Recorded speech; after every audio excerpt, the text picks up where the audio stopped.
Everywhere we see the disturbance, the people are disturbed on various grounds.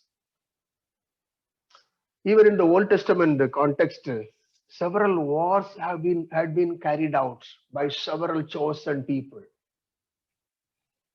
and and we see the end of that wars and all.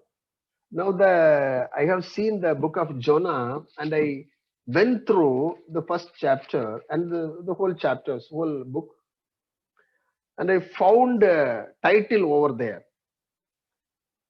The God speaks and the humankind in action. So God speaks again, the human being in action. So in that light, I just gave a title, the Cold War between God and the human being. Cold War. It is seen in the book of Jonah.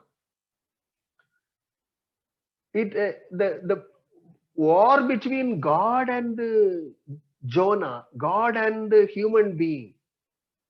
In the If you take human being, it is because of disobedience, because of the fallen nature, because of the disobedience caused by the human being. God is uh, God is to take some action to protect the humanity, to carry on His will. That we see the how God intervenes in this in history, how God uh, fight with the human being. The verse 1, verse 4, it is written, the Lord send a great wind. The Lord send a great wind. Who sent? Lord send. And first word, the word of the Lord came to Jonah. He was a servant of God, one of the servants of the Lord. The word God sent His word to His disciples and to His servants and to His beloved one, to all the readers. The word of God comes to us every often. Even at night, it comes sometimes. While we sleep, it comes. We are reminded abruptly sometimes. So God used the word as the instrument of creation to construct the human lives, to protect the people, to carry on the will of God. He uses His word, and the word has come to Jonah. What was the word? The Jonah was supposed to take the word seriously. It should not be habitual action. This many years I am hearing this word. It is this day is also one of the those days. We cannot take it simply um, um, without seriousness. We should not take the word of God simply for granted. But this man of God, he, with all his experiences in working with God, he made a decision. Now the word of God came to Jonah to go to the great city of Nineveh to preach against the city. It is very difficult to preach against someone. So this Jonah was commissioned to preach against the city of Nineveh because of the sin. It has come. It was as great. The sin has become great. The sin has reached to that level where God is. It is written, because its wickedness has come up before me. God says, the wickedness of the people has come up before me. So I am wanting to do something to stop the wickedness. So God chose this man, Jonah, to go and preach, to take a voyage, to take a trip to Nineveh and to preach the word of the Lord to the people of Ninevites, to the Ninevites, people of Nineveh. And he knew, he was well aware that God says something today, and he may relent his way. He may withdraw what he was speaking. So like that, he had a tough experience because God says, you do it. You tell the man, tell the woman, or tell the people, this is the word of the Lord. And immediately the word of God will work in the particular person who is listener. And having received the word of the Lord, there will be a impact seen in the lives of the listeners. He or she may repent from their wicked ways, and again they may come back to God, and God will relent what he ascertained to do to them. And it may not happen. The word of God says, I am going to punish. You tell the people. And the people receive the word and repent from their wicked ways, and they will not be punished. So God has withdrawn what was ascertained to them. So similarly, this man of God was thinking, when I preach to the people of Nineveh that you are going to be penalized, you are going to be punished in the days to come. If I say they may repent, they may come closer to God, and my word will not prevail. My word will not prevail. And my word will be considered, the word of God spoke through my mouth will be considered as a fake. But it will not producing the right, it will not produce the fruit which I wanted to. I place major role. God says, go and preach the word of God to Nineveh people. And he, instead of going, he just took a decision to go somewhere towards other direction.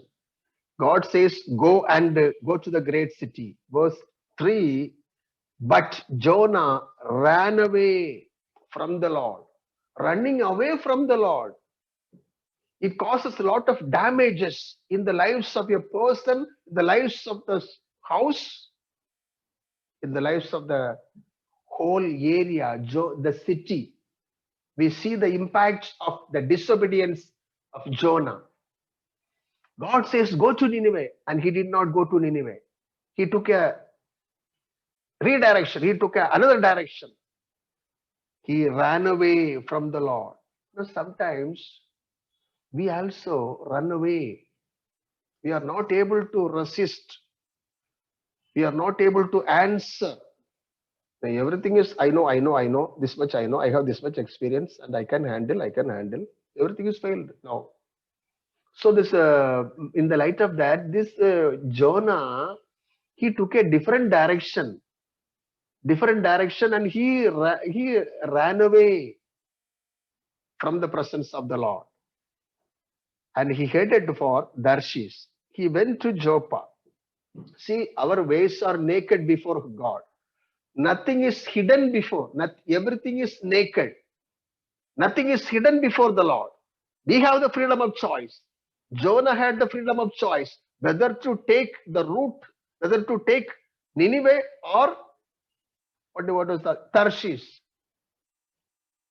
And he was filled with vested interest, and he chose another path, and he ran away from the presence of the Lord. Sometimes, if things are going in different direction, we keep quiet. Let the will of God be done. Not it is will of God, of course, it will be done. And God has his own strategy to touch the lives of the people, to bring the lives to the original fold. Because of Adam's sin, the humanity faced a lot of condemnation. People were victimized. And the later Adam, Jesus, he came as a life-giving God.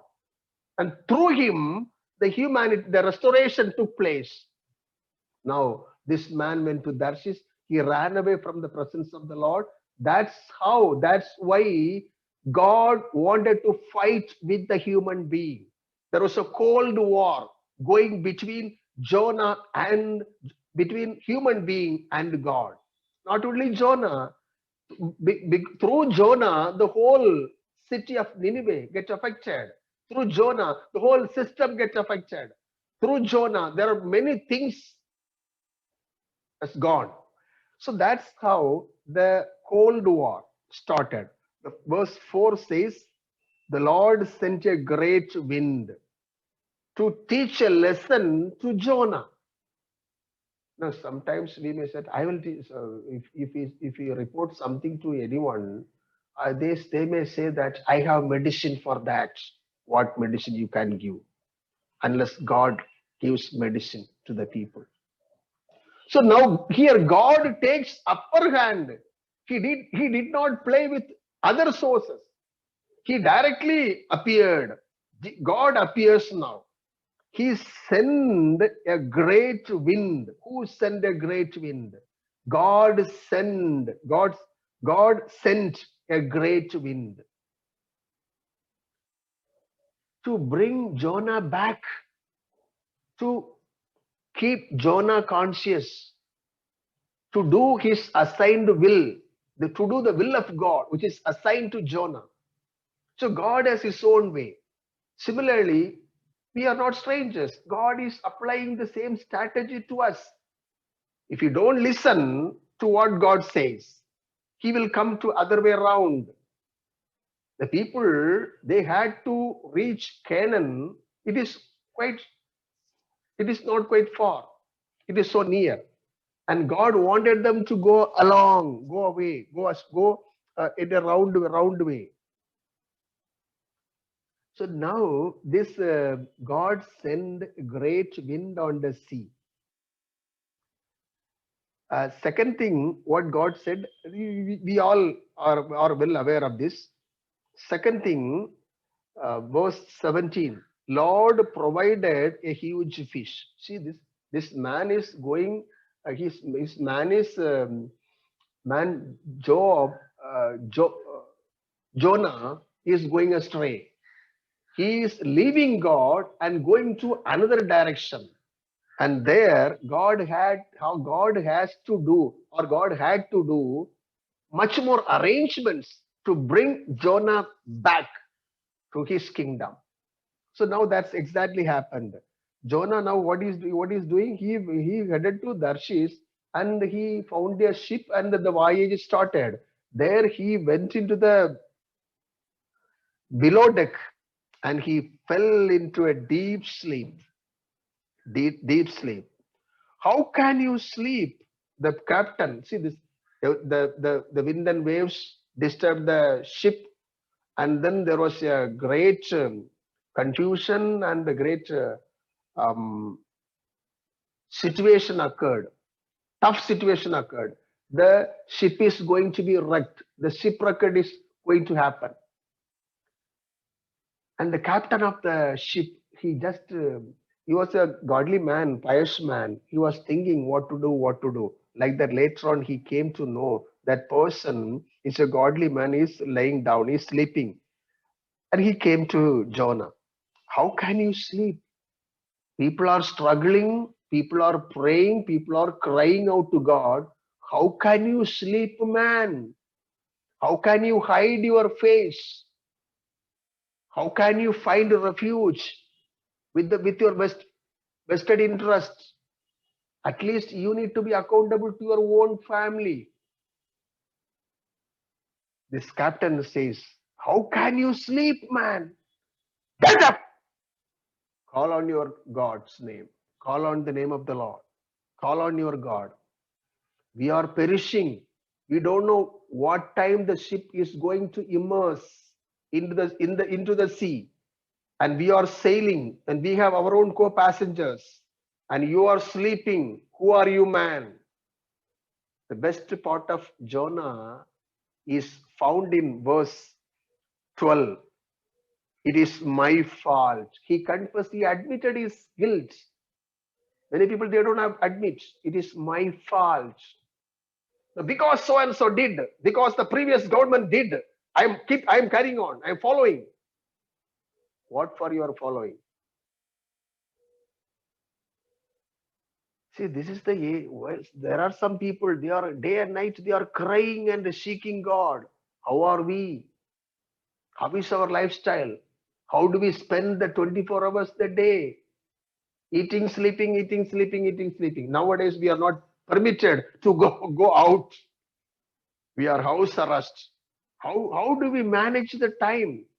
What time we are getting up? We are awake. What time we awake?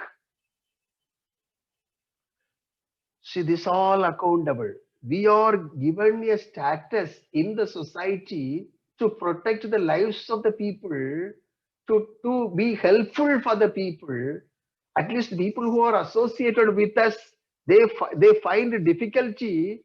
We are expected to do some help, moral help.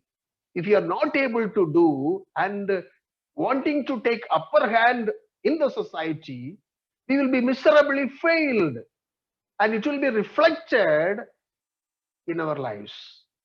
So this man, he was going astray and he admitted himself, it is because of me, it happened. It is my guilt. It is written, it is my guilt that this great storm has come upon you. Because of one Achan, the whole Israelites family suffered. We are called the head of the family. I am the head of the family. I know everything. So and so does not know anything. What is the fruit?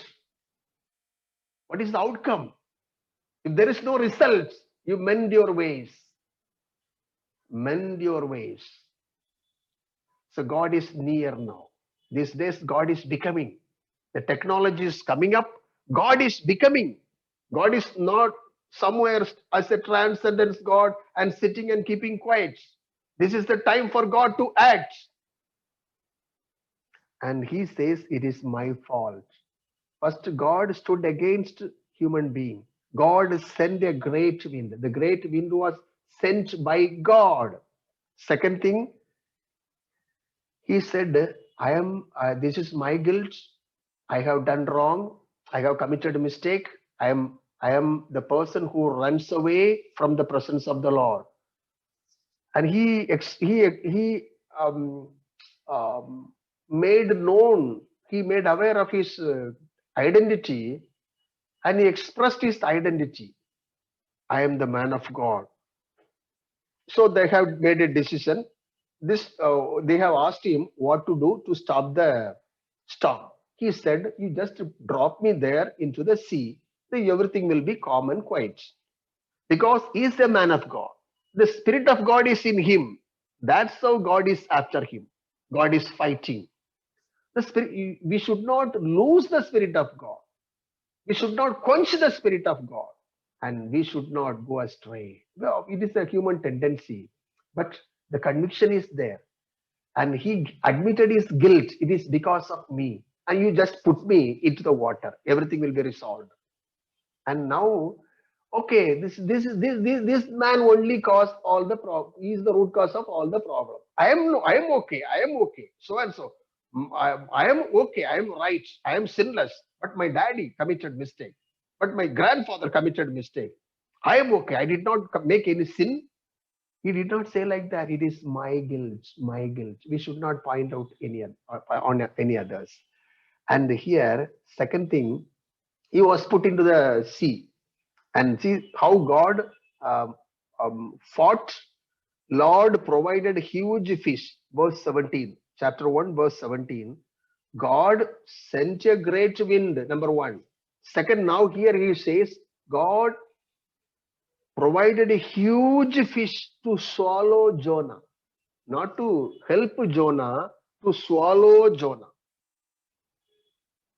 See, for every work, there will be a reaction. For every cause, there will be an action. There will be a reaction. Equal action. If we sow a seed, it will sprout. It will sprout. And it will yield its own fruit. It will be reflected in the tree. And the tree will be known by its fruits. It is whether it is a bitter gourd or grapes. And God provided a huge fish to swallow Jonah. God wanted to teach a lesson to the particular person in the society. God wants us to learn a lesson from him. Every individual, he does not show partiality. So we are going through the process of learning in the presence of the Lord. Once we are equipped, or once we are well versed, or once we are becoming expert, things will be all right. Until then, we need to carry on the cross. So this second act of God, the Cold War. God provided a huge fish to swallow Jonah. And then third act, see, God prepared a scene. He prepared a fish, and he commanded the fish. This Jonah, he belongs to me. He's a man. I was sent by me. I only sent him, and he took a different route, and he did not understand my will, and he just took his upper hand, and he wanted to see his word materialized. So I am going to give a lesson to Jonah. That's how I send the Jonah. Now Jonah is in the sea where you are swimming, or fish. You swallow the Jonah and keep the Jonah in your belly, in your body, in your stomach for 3 days. Let him listen, let him understand. This it gives lot of lessons to us. Moses and Miriam. Miriam was little. She is trying to exalt herself that I am above Moses. After all, this Moses, and he was going against Moses, and God was well aware of the situation, and the leprosy broke out in Moses. That's the consequence, and Moses was pleading to take away the leprosy from Miriam, and God said, if a father spits on the face of his daughter, she will have to wait for at least 3 days. God has his own strategy. We think that I know, I have this much experience. I know, I'm expecting that. Be submissive to your authority. Whether they are good or bad, they will be accountable. Now here Jonah was in the belly of the fish now. And where he was praying to God, Lord, forgive me, Lord. I have never thought of this happening in my life. It happened, Lord. Forgive me, Lord. Forgive me, Lord. Help me, Lord, to come out of this fish. Lord, forgive me. He was praying. God answered his prayer. God is there to answer the prayer offered by anyone in any situation. So, whatever the situation we go through, if we ask God to help, according to Isaiah 41:10, He is ready to help us. And He has promised us, I will help you. He wanted to teach a lesson to Jonah. Jonah is, we cannot say that this is for the ministers. I am not the minister. The godly people, the chosen people are going through a lot of tough situation. How much more the ungodly they will face definitely. And now the second lesson taught by God is he prepared a fish and he commanded the fish to swallow Jonah. And then verse 10, it is written. Another lesson, another Cold War. The title is Cold War between God and human being. The war initiated by Jonah because of his disobedience. And God wanted to teach a lesson to Jonah. And it has become a war now. The third step God took, Lord commanded the fish and it vomited Jonah on the dry ground. God has answered the prayer offered by his man Jonah while he was in the belly of the fish. He has heard his prayer. He has inclined his ear unto the prayer offered by Jonah. And he wanted to deliver Jonah from the belly of the fish. And he commanded. God approached the fish again. You just bring the Jonah out into the dry land. He said, Lord commanded the fish and it vomited Jonah onto the dry land. And Jonah has come out now. He went through and he has come out. Everyone, we have to go through and we have to come out. And if we are filled with the God and godly conscience, if you are godly, we will be coming out. We will come out. And now, fourth area where God fought with this man. See this, he is in the shore. Jonah was in the shore now. And again, God told to Jonah, you go and preach the people of Nineveh. Go to preach the people of Nineveh. And again, Jonah started going. So if he had listened the voice of God earlier, he would not have met all such pathetic situation. So if he had alert, if he had been diligent in listening the voice of the Lord and obeying the word of the Lord, he would not have been in the miserable status, miserable situation. Now again, the same God instructed him, go and preach to the people of Nineveh that these things going to happen. This Jonah was well aware again, God will not do that because he is concerned about the people of God. He is a God who is filled with the compassion. Whenever he saw the people, his heart was melted with compassion. So that's how he knew. Even though he knew the situation, God takes, he just obeyed completely. He surrendered her life unto God again, and he went ahead to preach the people of Nineveh. And God was working, God was supporting the word of the Lord, because the word of the Lord, it gives life and it convicts the people of Nineveh. And Nineveh people, what they did do, what did they do? They repent from their sins and wicked ways. And God relented, it is written in verse 10, chapter 3, verse 10. God saw what they did and how they turned from their wicked ways. How did they turn from their evil ways? God relented and did not bring on them the destruction he has proposed. God relented. So this the reality happens now. What the Jonah thought was now materialized now. God did not do any harm. People were not victimized because they have turned to God. They took a right about turn to God, and they were not penalized. They were escaped from the penalty of disobedience. Now again, see this Jonah, he was a man with his little pride in his heart, the selfish will.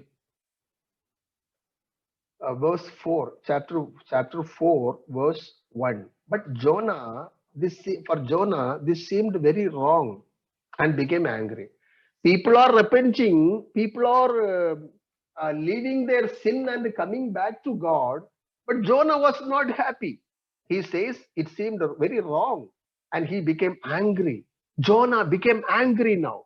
Again, God wanted to teach a lesson to Jonah because his anger is not at all worthy. His anger is something from his carnal nature, comes out of his carnal nature. So how are we? And again, God wanted to do something to Jonah. And he was there. He became angry.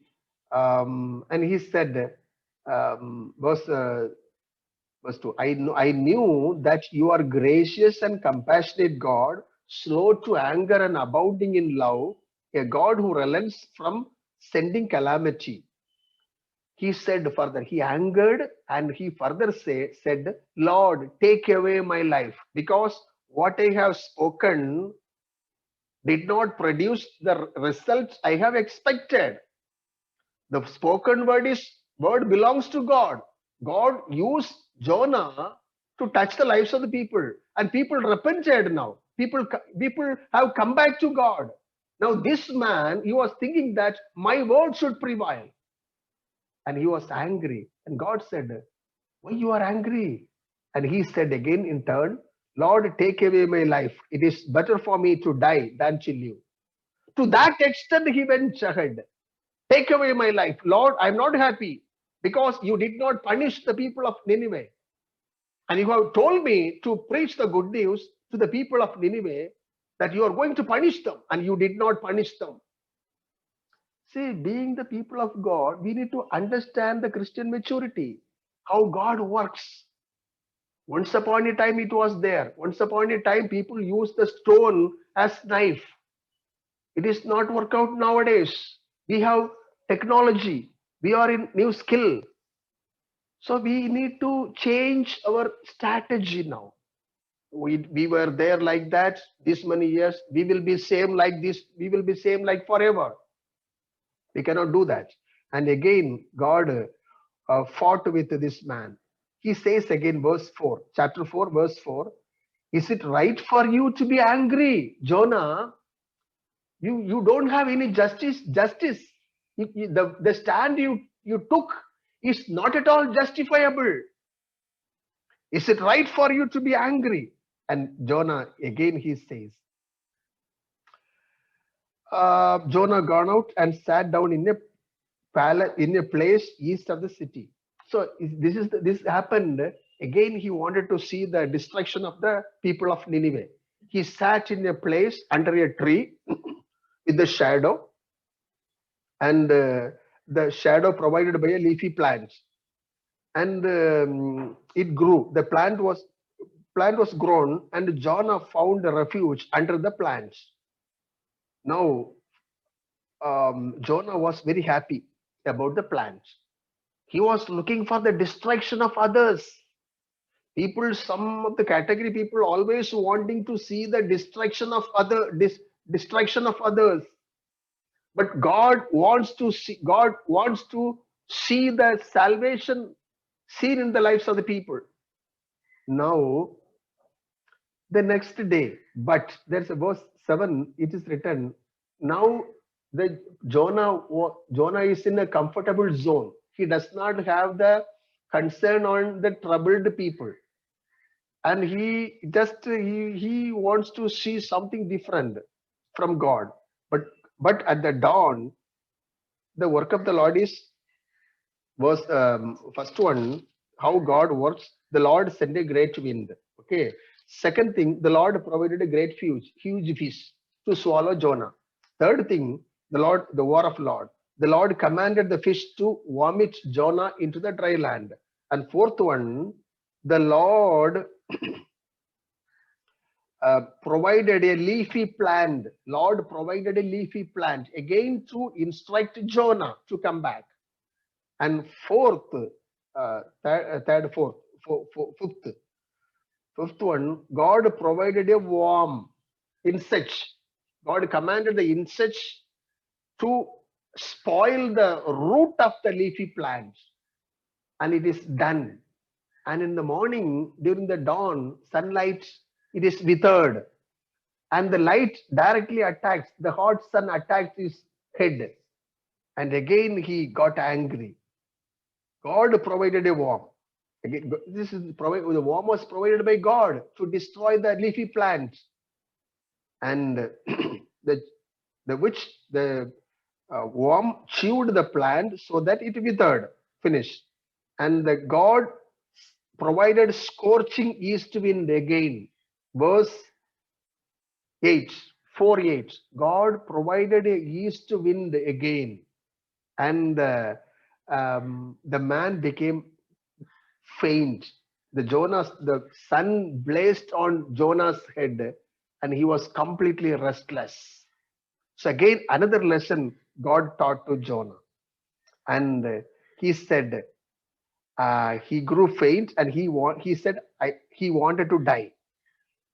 Jonah wanted to die. And verse 9, God says, Jonah, is it right for you to be angry for the leafy plant? It is. He said, it is. Yes, it is right for me to get angry for the leafy plant you have installed. And it is right for me to be angry, to get angry against you for the insect, the worm you have sent to destroy the leafy plants. And I wish I were dead. I want to die. I want to die. See the bitterness, the hatredness, the bitterness. How long it will go? We cannot tie up by ourselves. We cannot simply, sometimes we condemn the people. Oh, like that. And our life is a short span of time in the world. So finally, God appears. The mind of God is read in this verse now. Jonah, should I not have concern for the great city of Nineveh? After all, you are concerned about the leafy plant and the worm. And now, should I not concern for the great city of Nineveh, in which there are more than 1,20,000 people? I am concerning about the people who cannot tell their right from their left hand. They don't know what is to be done by the right hand, what is to be done by the left hand. They are innocent people. There are innocent people in the society, in the church. God died for themselves too. So we need to take care of them. So the compassionate God, finally, what did he say? The moral of the book is now, chapter 1, verse 6. I sum up the whole thing. The title Cold War Between God and Human Being. The moral of the story, the moral of the incident, the moral of the book is written in chapter 1:6. Get up, call on your God. Whatever the situation may be, you get up and call on your God. You will be saved. You will be rescued. Second thing, chapter 3, verse 10. God relented. God will not be harsh unto us. God relents if we repent from our ways, if we mend our ways. So the main thing is, the key note is get up and call on your God. May God help us. These are the difficult days, tough time for all the human being. Let's uh, take this issue serious, and let's take this issue unto the presence of the Lord. Let's widen our uh, relationship with the Lord. May God be with us. May God help us. And people are under miseries. People are going through a lot of struggles and stress. Let's try to protect the people in our prayers. May God be with you. May God bless you. Amen.